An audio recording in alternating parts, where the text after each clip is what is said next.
তো মাঝে মাঝে বাইরে গিয়েও খেতেও বেশ মজা লাগে। সবসময় তো বাড়িতে এনেই খাওয়া হয়, তাই মাঝে মাঝে একটু বাইরে যেতে মানে বাইরে গিয়ে খেতেও মজা লাগে, বাইরের পরিবেশটাও ভীষণ ভালো লাগে।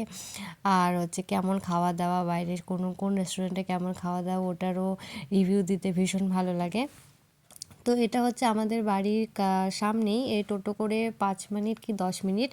তো নতুন রাস্তার সামনে, নতুন রাস্তা থেকে পেরিয়ে, তো রেস্টুরেন্টের নাম হচ্ছে নক্স। তো ওখানে এসেছি হচ্ছে আমরা রাতে ডিনার করতে সবাই মিলে।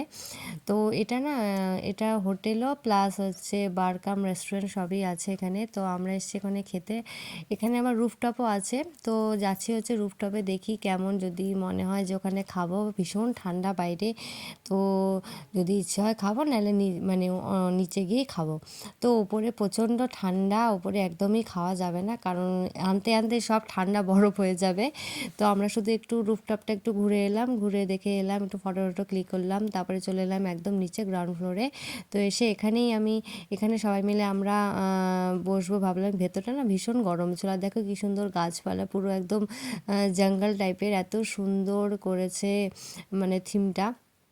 তোমরা চাইলে নক্সে আসতে পারো, ভীষণ ভালো। তো আমরা আবার কাবাব অর্ডার করেছিলাম, চিকেন কাবাব। দেখো পাশের যে স্যালাডটা কী সুন্দর ফুলের মতো করেছে না। আর স্যালাড তো আমার ভীষণ ভালো লাগে, বিশেষ করে পেঁয়াজ।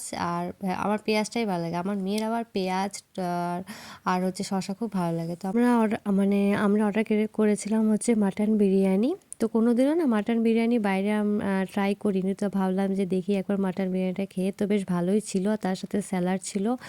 তো তারপরে দেখো স্যালাডের দুটো চিকেনের ছিল, একটা হচ্ছে সেদ্ধ, আর একটা এটা কি ঠিক আমি নামটা জানি। দেখো স্যালাডটা কি সুন্দর করে বানিয়েছে না, ফুলের মতো। তো এটা হচ্ছে আমার ননদ আর আমার হাজব্যান্ডের খুব পছন্দ হয়েছে। আর এটা হচ্ছে আমার ব্লু লেগুন, খুব ফেভারিট একটা সফট ড্রিঙ্ক। তো তোমাদের কেমন লাগলো অবশ্যই জানিও। চলো টাটা।